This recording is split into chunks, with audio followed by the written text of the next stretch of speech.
Hello everyone, welcome back to the channel. Today I'm doing my wrap up for July, August and September, and then we're finally caught up. So yeah, let's get right into it because I have quite a few books to talk about. The first thing I want to talk about here is Iron Gold, which is book 4 in the Red Rising saga, or book 1 of the second Red Rising trilogy, however you want to see it. Book 4 takes place 10 years after the ending of the first trilogy, and yeah, it goes in quite a different direction. It's still first person present, but it goes into multiple POVs and it expands the universe a bit. And yeah, I thought Iron Gold was quite interesting. I didn't like it as much as books 2 and 3, but I think it was better than book 1 in basically every way. My issues with Iron Gold were basically we had 4 POVs, and I felt like 2 of the POVs, which were returning characters from the first trilogy, those 2 were really good. Those were almost on par with books 2 and 3 of the original trilogy. However, the new POVs I didn't love so much. The way I would describe it is like I felt like the 2 characters that I already knew had like stories that I would rate 9 out of 10. But the new POVs I would rate like 7 out of 10. I mean, I still enjoyed those POVs, but it felt like I always wanted to get back to the other 2. So that was kind of unfortunate.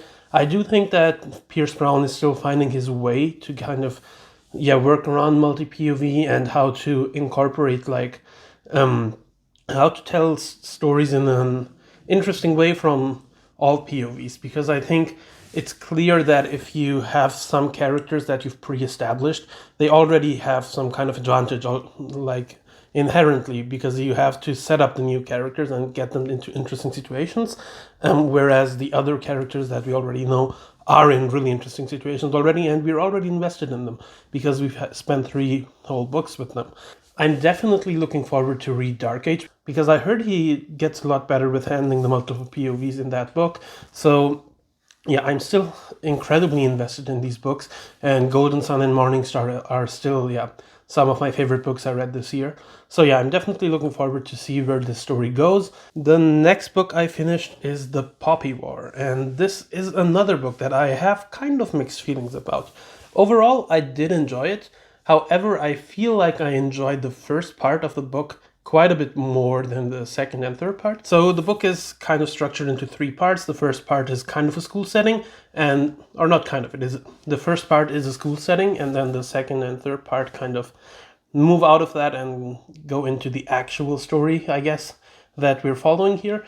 And I actually really enjoyed the part that was in the school setting and the part that was before the school setting. I thought it was really good. I thought the world building was really interesting. I was interested in a lot of the characters, and I was really hyped to continue. But then part 2 was a bit odd. Like, I was still enjoying it, but I wasn't really connecting with it, I guess. Like, basically the whole cast of characters except the main character changes in that part, and then I just wasn't as hooked into those characters, the new ones, and I just didn't think that there is a lot of brutal stuff happening in part 2, but it just never felt like I was emotionally invested enough to kind of care. Like, I was cringing at stuff, I was sad at stuff that was happening, but I just wasn't as emotionally attached to the people it was happening to, which was kind of sad. I was definitely wanting to enjoy that part more. Part 3 I liked a bit better than part 2, but still I didn't love it. Still a lot of brutal stuff happening, like some of the worst things that I have like read in the book. And yeah, certainly it's also horrifying because a lot of this is obviously based on the Sino-Japanese wars. R.F. Kuang, actually in the appendix, she mentions that a lot of the descriptions in those brutal scenes have just been taken from history books. So it's actually stuff that has happened. So yeah, it's kind of sad just reading it with that context in mind. And she definitely got me interested to research more on that history because I didn't know a lot about it.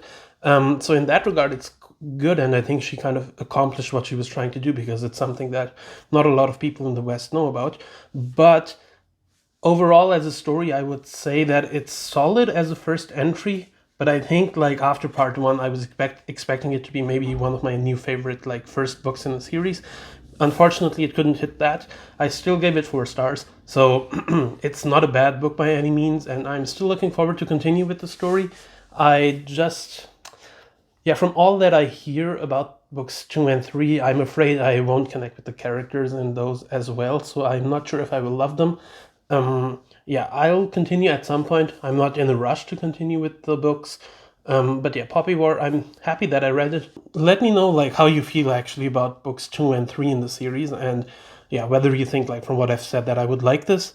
Yeah, I'm not sure if I will review Poppy War, just the book, on the channel, but I think when I eventually continue with books 2 and 3, I might do a trilogy review. As I've mentioned in my last wrap up, I've been reading the Dresden Files, and I continue reading the Dresden Files still.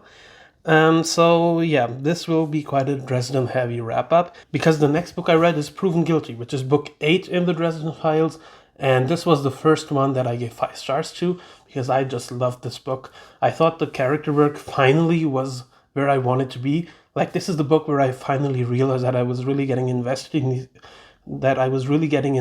these characters. I would say that the plot maybe isn't as good as in book 7, but I think I was way more invested here. There are a lot of great revelations, there are a lot of incredible like character focused scenes that I just loved, and this was really the first Dresden book where I was like, okay, this could be a new favorite series of mine, because most people really love book 7 in the fandom. So yeah, for a lot of people, book 7 is the one where they're like, okay, now I'm hooked.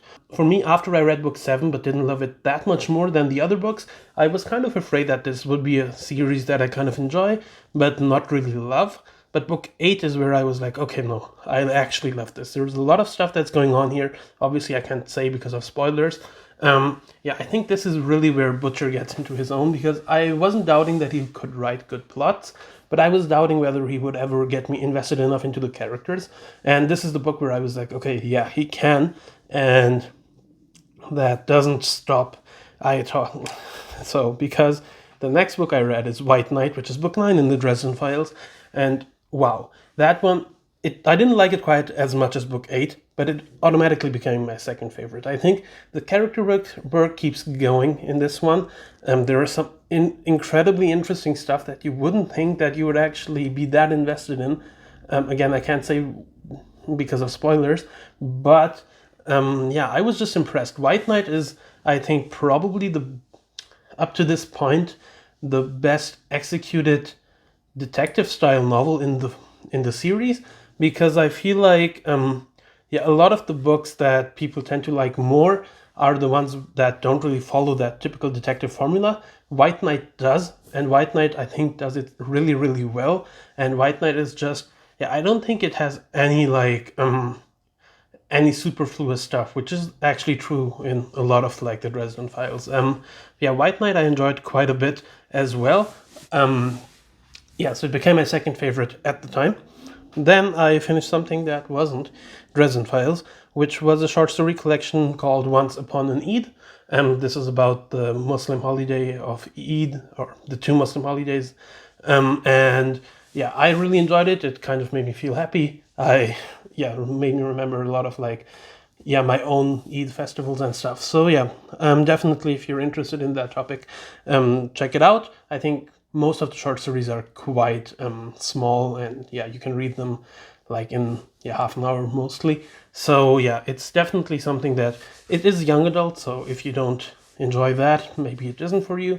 But if you're kind of wanting to get to know a bit more about like culture in different Muslim countries and about the holiday in specific, I think that's definitely something you can check out. Definitely something that I don't cover on the channel, but yeah, I was just feeling in the mood for it, so I really enjoyed it. Then I continued with book 10 of the Dresden Files, which is Small Favor. This one became my favorite. As I said for books 8 and 9, it has great character work, it has a great plot, it builds upon a lot of the previous books that we have. It builds upon book 4, book 5. It has, again, I can't say too much about due to spoilers, but book 10, again, it's incredible actually that this series, I like it so much as I do, because yeah, after 7 books you're like, okay, I like it, I don't love it, and then like he hits you with these like great book after great book after great book. And because the next book I finished is book 11, which is Turncoat, which I also loved as much. I didn't love it quite as much as Small Favor, I think, but they're neck and neck. Definitely a great book, definitely expands the story a lot, definitely, yeah, I enjoyed it a lot, actually. Like, he does something with one character in particular in Turncoat that I was just amazed how much I was invested in that character in this book. The people who have read this book probably know who I'm talking about, so yeah, definitely good. Just on a side note for Dresden Files, I haven't been covering the books in reviews, and I feel like I'm just too far gone at this point to cover all of them. What I'm planning to do is, when I'm caught up with the series, I will be doing a spoiler-free series review, and I will probably do a spoiler-filled tier list video that will be a bit longer, and there I will kind of go a bit more in detail how I feel about each book. I think that's kind of a good compromise. Like, I can't do a spoiler review for each book at this point, but I think if I do a more long form video in the tier list, I think I can cover quite a bit of what I like about each book and what I don't. So yeah, that's kind of what I'm planning right now. Do let me know how you feel about that. Then the next book I finished, okay, the next book I finished is Warbreaker by Brandon Sanderson. Now, okay, let me put this on, because Warbreaker, if you've been on Discord, you know that I have a weird relationship with this book, because I started reading this book in February, and wow, I did not enjoy the first half of this book. I think it starts well, and then I feel like there just wasn't anything that I was interested in for like half the book. And I don't know if that's because I read it at the wrong time for me, or if just, yeah, I don't know what happened, because I really enjoyed the Mistborn trilogy. I actually also liked Elantris by Brandon Sanderson. So I was really surprised that I wasn't enjoying Warbreaker. And yeah, people on Discord were telling me to just DNF it, and I was close to doing that. But I decided basically in, I think, August or July, I decided, no, I'll try to read a bit of it. And then the second half was a lot better, so that's good. And it's actually like, it's something with Sanderson, his endings and yeah, the second halves of the books are always good. So that wasn't a big surprise. I'm just surprised that I didn't really care about the world building in this book. I didn't really care about most of the characters in this book. I liked some of the plot lines, but it just felt like there wasn't anything that was hooking me. And I've heard this complaint a lot about Sanderson, that a lot of people don't like his first halves of his books because it just feels like nothing is happening, which I don't actually agree with. Like, I felt like even in Elantris, even in Mistborn, I felt like there was always something that hooked me, but that just wasn't the case with Warbreaker. So yeah, that was something that I was surprised in, and I was kind of sad that I wasn't liking it, because I was sure that I would, because I gave all 3 Mistborn books 5 stars. So yeah, that was a weird experience for me. I'm happy that I still ended up enjoying the second half of the book quite a bit. Yeah, I'm not sure why I didn't love the first part. As I said, I just didn't find anything about it particularly interesting. So yeah, it's weird. I don't know if I'll review it. Maybe I will, because I kind of still have to work out how I feel about it still. Like, I'm still confused why I feel about it the way I do. But I do. So there's that. All right, now that that's out of the way, we can talk about we can talk about the best book I read in these 3 months, and the best book I read this whole year. It is book 12 of the Dresden Files, which is Changes. And I can't talk too much about it, but it is the best Dresden Files book I have read so far, and it will be hard to dethrone. It is my favorite book that is not in the A Song of Ice and Fire series. It's incredible. It combines everything I love about the Dresden Files. It feels just like Jim Butcher decided, okay, we've had 11 good books now. Okay, let's just have one where we combine every single thing that people might love about this, and let's just have it in one book. It's crazy. It increases the scale of the story in an incredible way. There are so many revelations that you're just like, wow. There is so much great stuff happening, so much interesting stuff happening. It's weird, like it's one of the most hyped books I've read, and yet it's one of the books that everybody still seems to love despite the hype. Like there are a lot of books that basically the hype kills it for you a bit, or like you don't like it as much because of how hyped it is. But with Changes, it's crazy. Like it's just from the first line to the last line of the book. It's I think it's I don't know if I would say it's perfect, but it's crazy good. And yeah, as I said, I've been at this point, like I've been invested in the characters a lot, and a lot of stuff that happens here is just incredible. So yeah, I mean, this is the book that really shows how good Jim Butcher is as a writer, how well he can pay off things that he set up like 9 books ago. This is something that I feel like is something that people who only read the first few books and then DNF the series can't really appreciate. And I didn't appreciate it until this book, actually. That Butcher tells you a solid story in each book. And it feels like each book is kind of a good, like, standalone, basically. But what he also does is, over the entire series, he keeps building something in the background that slowly unravels itself. There is this huge overarching plot that just comes into focus as it goes on, and it's just, in the later books, it feels like he can pull stuff in that just seems to make sense because of stuff that he set up. It's incredible. Like, in my last wrap-up, I posted this like Stong's GIF. I'll probably put it here again, which is kind of, that's what a lot of people post when they talk about how the quality of the books in the Dresden Files just keeps going up. And that's really, it's crazy because, the books start as like fun, small detective stories, and it ends up being something huge and epic that it's incredible. And I think Changes really encapsulates everything that is great about the Dresden Files. It isn't like very representative of each Dresden Files book, but I think it has everything that makes each book great. So I don't know if that even makes sense, but yeah, I love Changes. I think definitely will be hard for anything to dethrone it as my favorite book of the year.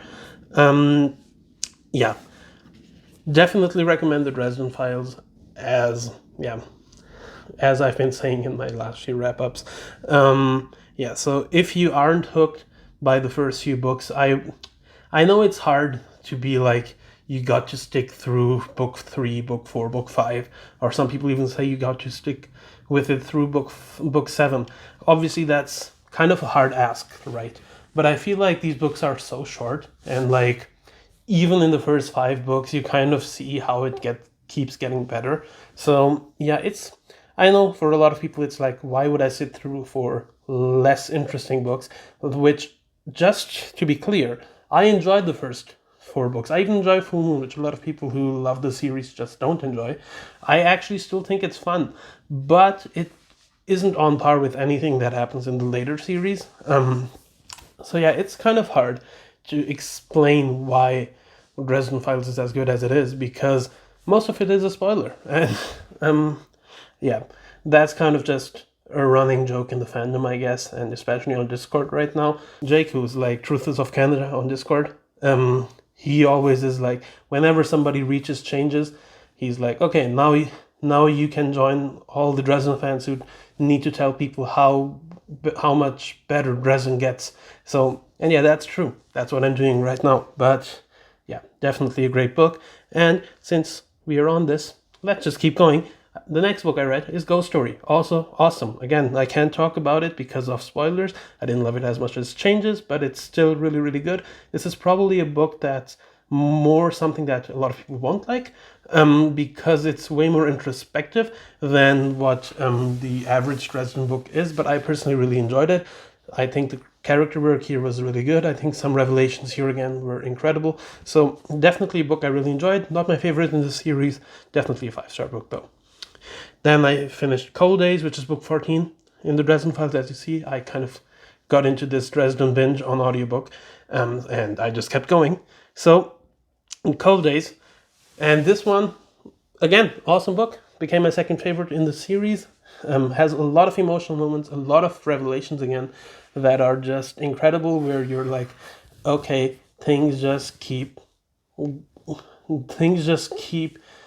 you keep seeing things where you're like, okay, again, he's building on stuff that he did 10 books ago, but he's still giving you new stuff that still makes sense. Incredible, incredible. Then I have Skin Game, which is book 15 in the series, which also I love. And this is one that I feel it's very close to Cold Days.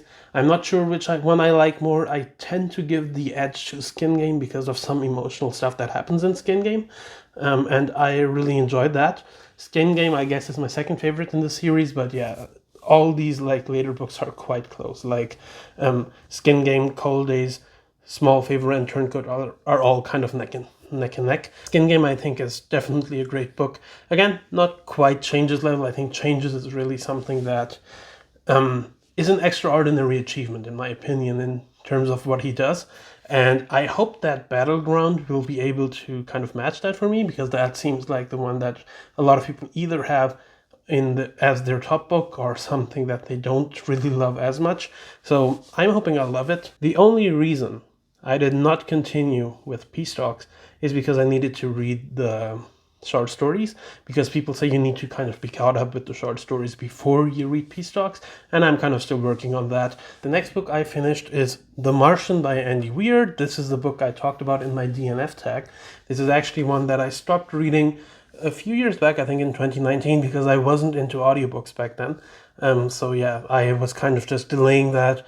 I was reading like 10-15 minutes a day, and after 6 months or so, I was still only halfway through the book. So yeah, I just wasn't enjoying it back then. But now that I was back into audiobooks and stuff, I decided to read it again. And this time I really enjoyed it. It isn't among my favorite books or anything, but I think it was really good. I'm definitely going to watch the movie at some point, which I haven't yet. So yeah, The Martian, I think I don't have to talk about it too much. Definitely a solid science fiction book. If you need something as a palate cleanser between big fantasy books, it's definitely something you can check out. Definitely an emotional book. And yeah, I think Andy Weir did a really good job with the book, and I'm definitely looking forward to read his other two books, especially Project Hail Mary, which I might do quite soon. Okay, now the next big one, which was very close to being my favorite book of the year, but I gave the slight edge to Changes. The book I'm talking about is Dune. Now, Dune was incredible. Like, wow. This is definitely something I will review. I've just said this in another video recently. I just haven't gotten to the time to record it yet. But definitely Dune is something I really loved. And for a lot of reasons, I was surprised how much I loved it, actually. Like, it isn't the type of book that I think I would usually love. It's very interesting in terms of politics, in terms of world building, but it isn't as character focused as I would like, or as I'm not as invested in these characters as I am usually in the other books that I really love. But there is so much interesting stuff here, so much interesting philosophical stuff, so much interesting ecological stuff, that I'm just impressed that Frank Herbert wrote this book in, I don't know, I think this came out in 1965, but it was published in a serialized version before that somehow.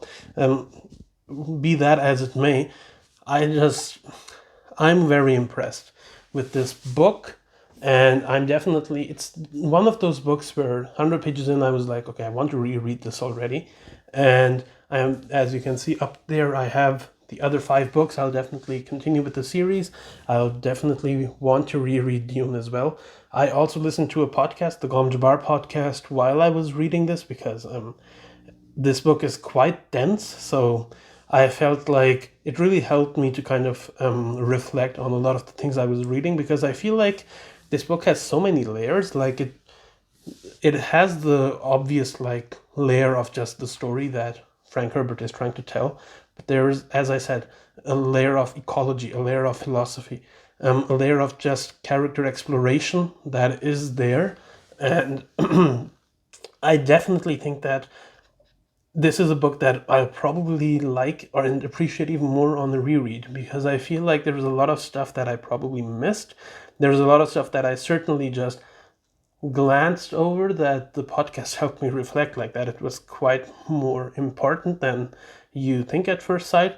So I think this is definitely a book that you kind of need to read like with quite a bit of concentration. Like you can't just casually read it and kind of get all of the things that are happening, because I feel like Herbert, like, it's incredible how much he manages to do in like these 700 pages. So yeah, I was really impressed, and I'm definitely looking forward to cover the book a bit more in at least one review. I'm still thinking about whether I'm going to do one review or if I'm going to do a spoiler-free review and a spoiler review separately, because I do think there's a lot that I want to talk about this. So, but yeah, definitely awesome. Definitely recommended. Obviously, the movie is coming out soon, or it is already out in a lot of parts of the world. So, yeah, if you are interested in the movie, if you have seen the movie and kind of want to see more, I would definitely recommend that you read this book. Yeah, and look out for my review, as I will be covering it, I hope. Now, I'm not going to say a time because I feel like I'm not sure when exactly I'll get to record and edit it, but it will be coming out. Then the last thing I have is Side Jobs, which is a short story collection in the Dresden Files. Now, this is recommended to be read after Changes. I personally read the one story that's set after Changes, and then I read the rest of the collection. After Skin Game. I have mixed feelings on this. I think some of the stories were fine, some of the stories were quite good, some of the stories were just not anything special. So yeah, Side Jobs definitely. I don't know how I would suggest to read these short stories. Like, I don't think most of them are necessary. I think Heorot was really good. I think The Warrior was really good. And the others were all like, they're fine, but they're not necessary to read, I think. But they're kind of interesting to read as well. So I don't know if I would suggest, like, there are these reading orders where you can read them where they belong in the chronology of the story. There are reading orders where, you just read the whole collection after some specific books. So I'm not sure where I land. I will definitely be reading Briefcases because I hear that one is better, and I hear that one is important to actually continue with Peace Talks. So yeah, I'll definitely be reading them. Like, I didn't hate any of the stories, but after having like gushed over over the last like 6, 7, 8 books in the series, it was kind of a step down and a bit of a thing where I'm just like, I'm itching to get to Peace Talks, but I kind of it feels like I kind of trudging through these short stories, which maybe is an unfair way to read it, but that's how I feel. So that was all for July, August, and September. So July and August were quite good months. September was a bit slower, but also still good. I hope I can keep it up in October, which I haven't been so far because I've been playing FIFA. But I hope I will get back to reading quite soon. So that's all I want to cover today. Let me know how you feel about all of these books, especially, I guess, the Dresden Files, because that's most of what this was, and also about Dune. How you feel about those books, talk with me in the comments down below. I hope you liked the video. If you did, leave a like, and yeah, I'll see you in the next one. Thanks for watching, and goodbye.